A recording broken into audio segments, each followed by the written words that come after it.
Hello friends, income tax के cases की series में आज जो केस हम डिस्कस करेंगे वो इस चीज को लेकर के है कि यदि कोई प्राइवेट डिस्क्रिशनरी ट्रस्ट जिसके मेंबर्स का शेयर डिटर्मिनेट नहीं है या अननोन है और वो अपनी इनकम टैक्स के return section 2 clause 29C read with section 164 read with section 167B file करती है, तो ऐसे केस में जहां पर एसोसिएशन ऑफ पर्सन के बतौर प्राइवेट डिस्क्रिशनरी ट्रस्ट ने अपने रिटर्न फाइल करी और जहां पर उसकी इनकम 50 लाख रुपए से कम है, तो क्या ऐसे केस में उस प्राइवेट डिस्क्रिशनरी ट्रस्ट की जो इनकम है उसके ऊपर सरचार्ज लगना चाहिए या नहीं लगना चाहिए? ये इशू मुंबई ITAT के सामने एक केस आराध्य Jain trust versus income tax officer के केस में सामने आया। यह case 126 ITR tribunal page number 1 पर रिपोर्ट हुआ और इस केस का जजमेंट 9 अप्रैल 2025 को आया। फ्रेंड्स, इस केस को समझने से पहले 3 सेक्शंस को समझना जरूरी है। सबसे पहला सेक्शन है सेक्शन 2 क्लॉज 29C, जो कि मैक्सिमम मार्जिनल रेट की बात करता है। मैक्सिमम मार्जिनल रेट 30% है। जब किसी इंडिविजुअल की HUF की इनकम या एसोसिएशन ऑफ पर्सन या बॉडी ऑफ इंडिविजुअल्स की इनकम 10 लाख से ऊपर जाती है तो मैक्सिमम मार्जिनल रेट लगता है। दूसरा सेक्शन है सेक्शन 164, जो की बात करता है charge of tax where share of beneficiaries is unknown. Third section है सेक्शन 167B, जो की बात करता है charge of tax where shares of beneficiaries of association of persons and body of individuals is unknown. Present case के अंदर assessment year 23-24 में एक प्राइवेट डिस्क्रिशनरी ट्रस्ट ने अपनी रिटर्न फाइल करी, जहां पर जो मेंबर्स का शेयर था वो डिटर्मिनेट नहीं था, इसलिए उसने मैक्सिमम मार्जिनल रेट पर टैक्स दिया।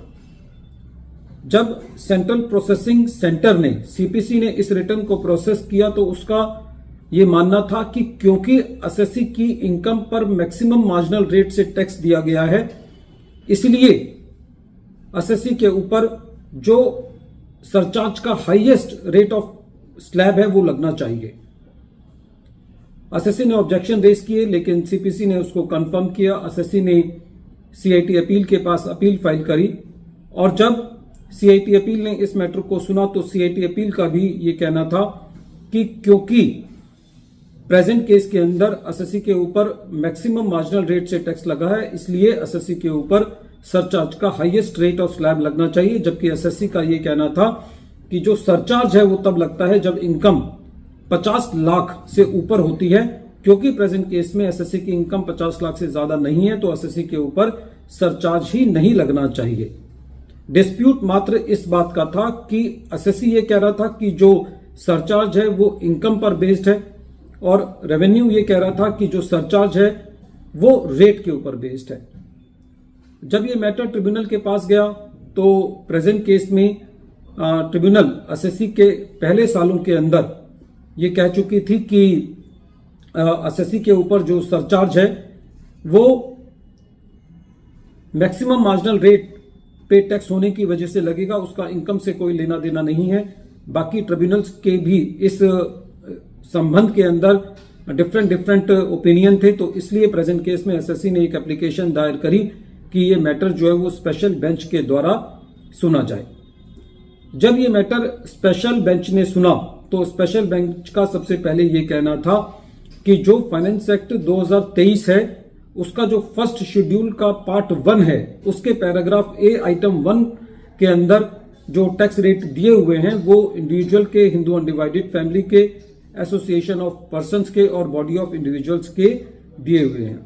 ट्रिब्यूनल का यह कहना था कि जो 1 दिसंबर 1965 का जो प्रेस नोट है वो भी जो रेफर करता है वो इनकम को रेफर करता है, ना कि टैक्स रेट को। इसके अलावा ट्रिब्यूनल का यह कहना था कि जो 2018 का सर्कुलर नंबर 2 है जो कि फाइनेंस एक्ट 2017 के जो चेंजेस आए थे उनको एक्सप्लेन करता है, उसके मुताबिक भी जो स्लैब है वो इनकम को डिनोट करता है, ना कि टैक्स रेट को।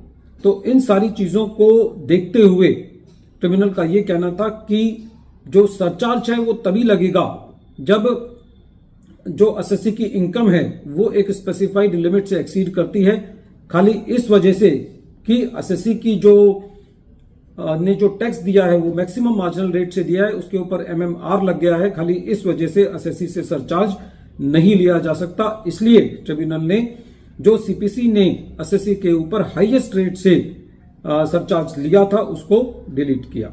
ट्रिब्यूनल का यह भी कहना था कि जो सरचार्ज है वो इनकम बेस्ड है, और कुछ केसेस तो ऐसे हैं जहां पर एसएससी की इनकम यदि एसएससी की इनकम में डिविडेंड इनकम आती है तो वहां पे सरचार्ज मैक्सिमम जो है वो 15% है, चाहे इनकम एसएससी की कितनी भी हो। तो ऐसे सारे सर्कमस्टांसेस को देखते हुए ये बात क्लियर होती है कि जो सरचार्ज है वो इनकम बेस्ड है, ना कि वो टैक्स रेट बेस्ड। वीडियो के अंत में एक बार फिर मैं केस का नाम रिपीट कर रहा हूं। केस का नाम है Aaradhya Jain trust versus income tax officer, और ये case 126 ITR tribunal page number 1 पर रिपोर्ट हुआ, और इस केस का जजमेंट 9 अप्रैल 2025 को आया।